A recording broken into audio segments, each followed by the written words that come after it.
Very good evening. I am Dr. Praveen Kumar Tirlangi. Today I'll be discussing ARDS not as a single disease but as a heterogeneous syndrome and why understanding this heterogeneity is crucial for bedside management. Let's start with the definition. ARDS is defined as acute respiratory insult occurring within 1 week associated with bilateral lung opacities on imaging either chest X-ray or CT, which are not fully explained by cardiac failure or fluid overload. Importantly, it is important to understand that the presence of cardiac dysfunction does not exclude the diagnosis of ARDS, but it is just that it should not explain fully the findings. We classify ARDS based on the PF ratios into mild, moderate, and severe. Traditionally, a PEEP of at least 5 was required. However, there was a 2023 global definition update which has made this more practical, especially in resource limited settings. Now, a SF ratio of less than 315 or SpO2 of less than 97 percentage in a patients requiring more than 30 liters per minute flow in HFNC is also acceptable. So the definition has evolved from being ventilator dependent to being more clinically inclusive. ARDS is not a rare disease. It is something which we see very frequently in ICU practice. If you look into your ICU, probably 10% of your ICU admissions have ARDS, and the mortality of ARDS is high. It is approximately 35% as shown in the lung safe study. Lung safe study is one of the real world large study under the umbrella of ESICM, which has given a very important insights into the management of ARDS. Globally, we are looking at approximately 3 million cases per year, but what is more concerning is that probably 70% of ARDS is under-recognized at bedside. Even more striking is the basic evidence-based practices are not followed most of the time. Only less than two-thirds of the times they receive low tidal volume ventilation. Plateau pressure is measured only in 40%. Proning, despite of having a lot of evidence, only 16% of the times is used in lung safe study. So the issue is not the lack of knowledge, and sometimes it's just the failure of implementation of the knowledge. So now comes the key question: why should we care about heterogeneity? Because ARDS is not a single disease. When we call something ARDS, we are actually grouping together multiple different pathologies under a single label. And if the underlying biology is different, the treatment response will also be different. That is why phenotyping is not academic exercise. It has direct therapeutic implications. Basically, ARDS is one name under with many diseases under that name. It's essentially a final common pathway for multiple insights. Sometimes the etiology is different, the biology of ARDS is different, and the morphological heterogeneity can be there, and there could be temporal heterogeneity. Each of these will have different inflammatory pathways, lung morphologies, different biomarker profiles, and probably different treatment responses. So just because two patients have same PF ratio, they may not be the outcomes may not be same. The biology may be completely different. That is the fundamental problem with treating ARDS as a single entity. Uh, so that's one of the reason why most of the RCTs fail. Uh, we kind of mix hyperinflammatory and hypoinflammatory phenotypes in management of ARDS. If you are looking into immunomodulation, there are a lot of trials exploring immunomodulators in the treatment of ARDS. All of them, most of them have failed at least, and sometimes there could be temporal mismatch. So if you treat an early ARDS where lung could be probably more recruitable compared to the ARDS which is already in fibroproliferative or fibrotic phase, if you treat both the ARDS as same and group them together and do an RCT, probably that will dilute the effect estimate. Most of the studies, again, when we are looking into peak strategies, fluid strategies, as well as immunomodulation, most of the studies do not have any biomarker pre-selection, and there can be sometimes difference in co-intervention contamination can happen, that we have seen in studies on neuromuscular blockade like Acuraris and Rose. Acuraris study, people have used larger tidal volumes, and at that time the proning was not a standard of care in the patients. So deep sedation and neuromuscular blockage was shown to be beneficial in Acuraris study, which was not shown to be beneficial in Rose study. We have discussed about the differences in Acuraris and Rose studies in detail in the last lecture we had. Sometimes there could be also a morphological misclassification. We will be discussing more in detail about this live study, which is very interesting. So the issue is not that the treatments won't work in ARDS. The issue is that we are testing them in a wrong population probably. So how are we going to approach this complexity? So we divide the ARDS into multiple phenotypes. We have to divide into morphological phenotypes, that is focal versus diffuse. Someone with a focal onset ARDS, they will not have lungs which are very poor compliant. The lungs will be compliant. So these patients, you have to go for a lower PEEP strategy rather than giving a lot of PEEP, because if you give more PEEP, that will lead to alveolar overdistension, and the intrathoracic pressures will be converted into mediastinal pressures, leading to hemodynamic instability. We also have to divide the patients into hyperinflammatory and hypoinflammatory phenotypes. There are a lot of studies, at least post hoc analysis of a lot of studies. Recently, there is a study called FIN study which was published to use soluble TNF alpha 1, IL-6, and bicarb bedside to divide the patients into hyperinflammatory and hypoinflammatory phenotypes. Then again, we have to look into the recruitability of the lung. In COVID, we have discussed about L phenotype and D phenotype. Uh, so, some of the lungs can be highly recruitable, whereas if the lung is not very recruitable, then if you give a higher PEEP strategy, that could be problematic. To understand whether your lung is recruitable or not, doing a recruitability to inflation ratio bedside could be helpful. And we also divide the ARDS into direct and indirect ARDS. It's more of a etiological difference. So direct ARDS is ARDS where the primary insult is causing injury to the alveolar epithelial cells, type 1 and type 2 epithelial cells, whereas indirect ARDS most of the times is more of a endothelial driven. But interestingly, most of the tropical fevers again cause indirect ARDS. So indirect ARDS will respond very quickly to the PEEP you give, because the lung infiltrates you are seeing is more because of the capillary leak. But direct and indirect ARDS at the end stage will both will be the same. So if you are seeing a phenotype where you are seeing alveolar epithelial cells getting involved directly, necrosed directly, you expect the lung to get fibrosed eventually. Whereas when you're looking at something like indirect ARDS which has started in endothelial side, probably if you tackle them early, the risk of fibrosis in these patients can be less. So each of these phenotypes will give us actually a different lens to understand ARDS, and the idea is not to choose one, but to integrate all of them at the bedside. Let us look into the focal and non-focal ARDS. This is really clinically important. In focal ARDS, the disease is localized, recruitability will be low, compliance will be relatively pressured. So what you are seeing is patients with a lobar pneumonia, and then it has progressed to bilateral lung infiltrates, but there is a asymmetrical involvement of the lung, and these people actually require lower PEEP, and probably they will improve with proning quickly. Whereas in diffuse ARDS, lung involvement is widespread, recruitability will be high, compliance will be poor, and these patients benefit from higher PEEP and recruitment strategies. The key message here is same ARDS, different ventilatory strategies. One of the most important example is a live study which was done in 2019, and this is important because they tried to divide ARDS into focal and non-focal ARDS based on the CT scan, and based on that, for focal ARDS they have gone for a little bit liberal tidal volume strategy with lower peaks. For non-focal ARDS or diffuse ARDS, they gone for a higher peaks and low tidal volume. So this strategy has shown to have benefit. However, if you misclassify this patient, the mortality has gone high. So the problem is you should be able to classify the patient correctly. Despite we having all this knowledge about how to manage ARDS, you have to see this real world study which was published in JAMA. We have discussed about it, lung safe study.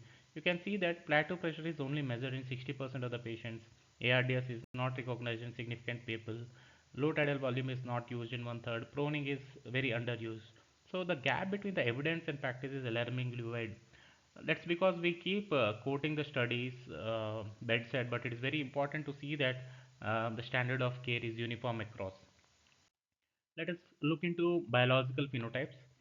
So, the ARMA alveoli studies, there was a latent class analysis of these landmark studies to look into hyper and hypoinflammatory phenotypes. So, hyperinflammatory phenotypes were divided based on the cytokine levels, high IL-6, high TNF alpha, interleukin 8, and acidosis. they had very high mortality, whereas hypoinflammatory phenotypes with low cytokine levels, less organ dysfunction, they had a better outcome. What is important is that the treatment response differs. Uh, for example, this hyperinflammatory phenotypes, they do not tolerate the fluid very well. So you have to go for a high PEEP strategy and conservative fluids that will help a hyperinflammatory phenotype. And there are actually many studies trying to use different immunomodulators. For example, HARP trial using simvastatin in hyperinflammatory phenotype. This subphenotype is shown to be beneficial. However, subsequent studies on statins were not able to show the beneficial effect in hyperinflammatory phenotype. So there are multiple studies, ARMA, allele phenotypes. The post hoc analysis of these two trials has led to phenotyping these patients where hyperinflammatory and hypoinflammatory phenotypes are defined. There is a famous 2017 FACT trial where the hyperinflammatory phenotypes conservative fluid strategy was associated with mortality benefit, but in hypoinflammatory phenotype probably you can go with a more liberal strategy. HARP trial we discussed, simvastatin is shown to have mortality benefit in hyperinflammatory phenotype, but however, the same study with rosuvastatin, when they try to redo it, there was no benefit in either phenotype, hyperinflammatory phenotype. So what happens to this hyper and hypoinflammatory phenotype in the long term? So there is a very interesting trial called ICAR trial, which was done in COVID ARDS, and you can see that the phenotypes, once you diagnose the patient at the time of admission, they are kind of stable over the next 28 days. But this study is done in COVID. Probably we have to look into the phenotype stability in each etiology separately. So, how do you identify a hyper or hypoinflammatory phenotype bedside? This is challenging because we don't have a biomarker. So, we try to use some of the biomarkers like CRP, procalcitonin, see the patient whether patient is having metabolic acidosis, shock, and multi-organ dysfunction. These are the patients who are labeled as hyperinflammatory phenotype, whereas patients would not require vasopressin and CRP is not very elevated, and these patients will not have multi-organ dysfunction. So most of the times these patients are focal ARDS with aspiration or direct lung injury. So these patients, we think that is hypoinflammatory phenotype, but you have to understand that the accuracy of this bedside phenotyping even by expert physician is poor, probably around 60%. So clinical proxies help, but they cannot replace the biomarker. So we should have a biomarker guided, probably point of care testing to phenotype these patients into hypo or hyperinflammatory phenotypes. How about physiological phenotypes? Physiology gives another dimension. Some of the lungs are recruitable, some are non-recruitable. We have discussed this about focal and diffuse ARDS in live study, and some of the patients will really have a very high respiratory drive. We have discussed extensively on respiratory drive in basics of invasive mechanical ventilation, as well as sedation, analgesia, neuromuscular blocking strategies, and again RB dysfunction. Approximately one fourth of the patients with moderate to severe ARDS will have some amount of RV dysfunction. Once the patient is having RV failure, the tolerance to PEEP will be low. Patient is prone to hypercapnia. So we can assess the RV using echo. We can measure the TAPC if it is less than 17, or RA to RV to LV ratio if it's more than 1. Then probably we are looking into patients with severe RV dysfunction. It is always better to prone them early because that will relieve the stress on the heart, and probably you have to decrease the amount of PEEP you are using in these patients because they won't tolerate PEEP very well. Probably you have to consider possibility of doing ECMO. This will not be a contraindication ECMO. Actually, if you use ECMO in these patients and improves the hypoxia, the RV dysfunction can actually improve. Besides this, there are many endotypes or based on the genomics and transcriptomics. The most important is MARS, which has included sepsis and ARDS patients. And in this, hypoinflammatory phenotypes are actually associated with higher mortality. So there are a lot of research going on to differentiate this hypo and hyperinflammatory phenotype to understand who are the patients who are going to be benefited more using immunomodulation is what we are trying to understand till now. But there is no clear cut subpopulation which we have identified, but I think it is not far away. In next probably couple of years we'll be phenotyping the patient's bedside using point of care test, and we will decide on the treatment for this patient. So this is again we have discussed about the ICAR trial where they are looking into the phenotype stability. This is very interesting, but it is limited by single etiology. So only COVID-19 ARDS patients they have included. So patients 83%, that's a quite high percent of the patients were hypoinflammatory. Only 17 patients were hyperinflammatory. But over next 28 days, 86% of the patients they had the same phenotype and they did not change into other phenotype. But if the hypoinflammatory phenotype got converted into hyperinflammatory, which can happen because of many reasons. One of the reason could be ventilator induced lung injury with release of lot of damage associated molecular patterns stimulating the NF kappa beta pathway and releasing lot of inflammatory cytokines. So if the hyperinflammatory phenotype it switched into hyperinflammatory phenotype, the mortality was quite high.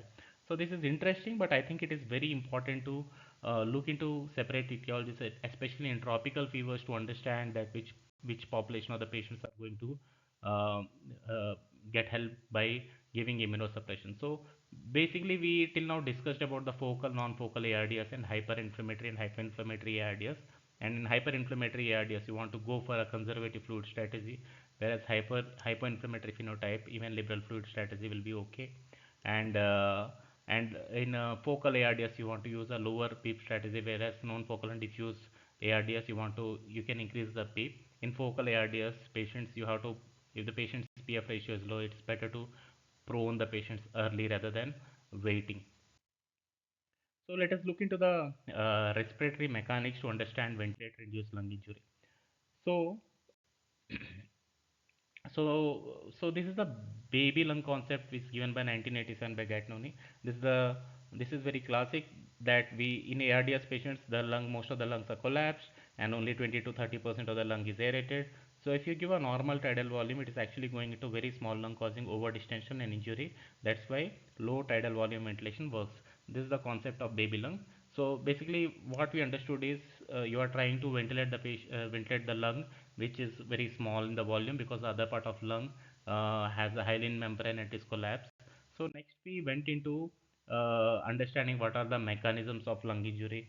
Ventilator-induced lung injury can happen because of volumetrauma if you give a lot of excess of tidal volume, or barotrauma because of excess pressure, atelectotrauma because of the repeated opening and collapses, and all this trauma will lead to release of damage associated molecular pattern going into a vicious cycle. We call it as biotrauma where the cytokines will be very high. That's how the hypoinflammatory phenotype, if you use a bad ventilatory strategy, can progress to hyperinflammatory phenotype, which most likely you will diagnose as a hospital acquired pneumonia and pick up some colonizer from the ET aspirate and treat the hospital acquired pneumonia and then experience the drug side effects, especially in areas with very high carbapenem resistance. We still use polymyxins, and I really hate polymyxins when they cause severe neuromyopathy. Eventually, you won't be able to extubate the patient, especially when you are using it along with muscle relaxants and steroids, leading to eventual tracheostomy. So, among all this uh, uh, so basically in basic mechanical ventilation we measure peak inspiratory pressure to understand what is the total pressure, plateau pressure to understand the lung compliance. The difference between peak inspiratory and plateau pressure will be airway pressure, and we want to actually control the transpulmonary pressure, and transpulmonary pressure is what putting a pressure shear stress on the alveoli and leading to ventilator induced lung injury. For that you need a esophageal balloon, which is not available all the time, and there are a lot of limitations of using this balloon as well. So we use driving pressures as a surrogate. Driving pressure is the difference between plateau to PEEP, and if the driving pressures are more than 15, it is associated with a significant lung injury. So initially, people used to this low tidal volume ventilation has actually came from ARMA trial. It has shown that low tidal volume ventilation reduced the mortality from 40 to 31 percentage. Till now, this is one of the trial which has actually shown a significant absolute difference in mortality in ARDS trial. So before that, people used to use a crazy tidal volumes, 12 ml per kg ideal body weight was quite high. Uh, so uh, so so basically it did not answer whether 6 ml versus 8 ml which one is better, but 6 ml versus 12 ml. But that was the strategy many people were using at that point of time. So definitely 6 ml per kg body weight was shown to be beneficial. But again, the post hoc analysis of the same study by Dean and the colleagues. So they have actually tried to see whether there is a difference in the outcomes based on the compliance of the lung. So if the lung is good compliant and you are using a low tidal volume ventilation, they have shown that there is probably increase in mortality in this subgroup. So it is important to understand that you cannot go with this low tidal volume and high PEEP strategy for all the patients. And when I'm saying high tidal volume, it is never 12 ml per kg body weight. 12 ml per kg body weight is harmful for everyone. So probably the discussion is about 6 ml per kg versus 8 ml per kg, not 6 ml per kg versus 10 ml per kg. So then they came up with this study. We have discussed about it, where they tried to give a little bit liberal tidal volumes for 8 ml per kg body weight with low PEEP in patients with a good compliance and focal ARDS, and in non-focal ARDS with diffuse ARDS, these patients received a low tidal volume ventilation with higher PEEP, and it was shown to be associated with benefits.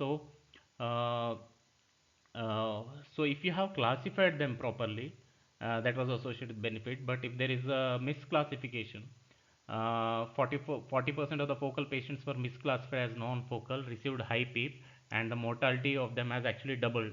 So it is very important to be able to classify, and it is one of the first prospective study to morphologically phenotype. And the hypothesis was proven, but implementation is a problem in this study. We have multiple studies in the past with looking at low PEEP strategy versus high PEEP strategy. Higher PEEP strategy was never associated with any mortality benefit. Some of the studies has shown that the oxygenation was benefit, but then at that time people were not measuring plateau pressures. So irrespective of the PEEP, irrespective of the plateau pressures, if you divide them into low PEEP and higher PEEP strategies, you might be improving oxygenation by distending the lungs, but that's not because of the recruitment of the lungs, and these patients can eventually develop poor hemodynamics with more patients going into shock. So then came the concept of measuring plateau pressures. Plateau pressures are a little bit imperfect because they will not take into the consideration of chest wall especially. So basically we used to try to target a plateau pressure of 30 to 35 at the best. But again, when you have a patients who are obese with poor chest wall compliance, patients might maybe you can actually go higher than 35, and it's not a upper limit to ventilate the patient. So then comes this driving pressure. Driving pressure solve these issues of where to set the PEEP and where to set the plateau pressure. So if you are increasing the PEEP and the patient's oxygenation is improving and driving pressure is decreasing, that means you are recruiting the lung. If you are increasing the PEEP and driving pressure is also increasing, then probably you are over distending the lung, you are not opening the lung. So that is where you have to understand, you have to adjust the PEEP to that level. So if you increase the PEEP and driving pressure is neutral or same, you are having some oxygenation benefit, but then you are not actually recruiting the lungs. So alveoli, if you increase the PEEP more, the driving pressure is going to go high. So till now, so driving pressures are the standard of care. It has been at least a decade before the Amato and their colleagues described the driving pressures. Did a we did a big RCT followed by meta-analysis. All of them has showed that driving pressure is associated with significant mortality benefits. So this is one of the change we have in how we manage patients with ARDS. But till now, if you are using the PEEP tables, which are very arbitrary strategies, without looking into driving pressures, probably you are doing something wrong. So there were few studies again to use recruitment manuals like ART trial we call it as, and recruitment manuals are outdated. We no more use it. They were associated with in fact increase in mortality in this particular trial. So if you are not phenotyping the patients into focal or diffuse, those who are recruitable or non-recruitable, not looking into the hemodynamics and trying to give very high PEEP strategy, that is going to harm for sure. So this is what we have discussed, the driving pressures which are the standard of care, and we change the ventilatory settings depending upon the driving pressures. And if you are not able to ventilate the patient and driving pressures are really going high, probably that will be the indication to take the patient on extracorporeal. One of the limitation of driving pressure is it is not measuring the ventilator induced lung injury caused by respiratory rate and tidal volume. So then come this concept of mechanical power, which is very easy to calculate if you have a tidal volume, respiratory rate, that is minute ventilation, and P peak and driving pressures. You can actually calculate the mechanical power. If mechanical power is more than 17 joules, that is where the lung is going to get injured. So if you are seeing something like 17, you have to sit and think what to do to decrease the mechanical power. You can actually come down on minute ventilation uh, at the risk of retaining CO2, or you can have to come down on decrease the PEEP so that the driving pressure decrease, or increase the PEEP so that the driving pressure will come down. So you have to see whether the lung is recruitable or not recruitable. Based on that, you have to take a call. So neuromuscular blockade, again we have discussed. If possible, try to avoid neuromuscular blockade, but there are definitely a subset of the patients who require neuromuscular blockades because of very high respiratory efforts, respiratory drive. These patients require a deep sedation. So neuromuscular blockade is associated with a mortality benefit in a 2010 NECM trial called Accuraries, but that was eventually not proven in 2019 Roche trial. However, it is very important to understand that patients who are already on neuromuscular blockers are excluded in Roche trial, and the number was quite high. Approximately 655 patients were already on neuromuscular blockers. So the physicians actually thought that there is a requirement of neuromuscular blocker. So based on the Roche study or Accurate study, our clinical practice will not change. We will try to decrease the respiratory drive of the patient by giving analgesia, light sedation. Some of the patients will require deep sedation, and definitely a subset of the population might require deep sedation along with neuromuscular blockade. Let us move to the role of corticosteroids in ARDS. Corticosteroids work because ARDS is an inflammatory process. They suppress cytokines, correct adrenal insufficiency, and reduce fibrosis. The idea of corticosteroids in acute phase is to suppress the inflammation. And there was a school of thought that if you give low dose corticosteroids for long term, it will suppress the TGF beta and fibroblast proliferation. So it will eventually decrease the progression for exudative to fibroproliferative ARDS. So there was a group with Meduri and the colleagues who have done a lot of trials to see whether it is happening. But eventually, after so many studies, now we understood that the major benefit of corticosteroids is there only if you are given for a intermediate. It is given for very short duration and moderate doses. So the landmark trial is DEXA-ARDS trial, where 20 mg of dexamethasone for 5 days, that was associated with the absolute difference in mortality of 15%. Before that, there were many studies. Some of them were showing benefit in oxygenation but no mortality. Some of them were showing some mortality benefit. Some of them were showing harm. So basically, if you give steroids for very long, it is going to affect the mortality. Despite that, most of the studies did not see a very significant increase in hospital-acquired infections somehow. But however, there was a clear signal that if you use steroids for longer duration, the mortality is going to be high. One more important thing which we have to understand is we used to think that we have to start with a very high dose of steroid initially, so that we will have a non-genomic effects of the steroids. So the membrane stabilizing effect of the steroids will kick in very fast, whereas the genomic effects will take a couple of days. So when you're starting steroid, at least for the first couple of days, you start with a higher dose for the non-genomic effects. So people used to use pulse dose of steroids, but now we have actually understood that even the non-genomic effects of the steroids will have ceiling effect. So the people who used to advocate pulse steroids in other indications like rheumatological indications or in transplant population have actually moved to a lesser dose of steroids. Now you can see most of the transplant protocols will have methylprednisolone of 125 mg, maximum 250 mg, and rheumatologists are also moving towards using steroid pulses which are smaller dose. But somehow in ICUs, in cases like leptospira, even though there is no evidence, people were comfortable giving grams of steroids, and this is historically shown to have a higher mortality. Most of the times the physicians, they feel comfortable after giving a dose of steroids in day armor, because you see that the oxygenation will improve, and a patient's CRP will be coming down. Suddenly patients look little bit comfortable, Then after a couple of days, what you will see is a significant neuromuscular weakness, probably a hospital acquired infection requiring more sedation, higher ICU stays, and eventually leading to mortality. So steroids are shown to be beneficial when they are used for a very short duration at intermediate doses. And this DEXA ARDS trial is a landmark trial which we are discussing before COVID, and after that COVID happened.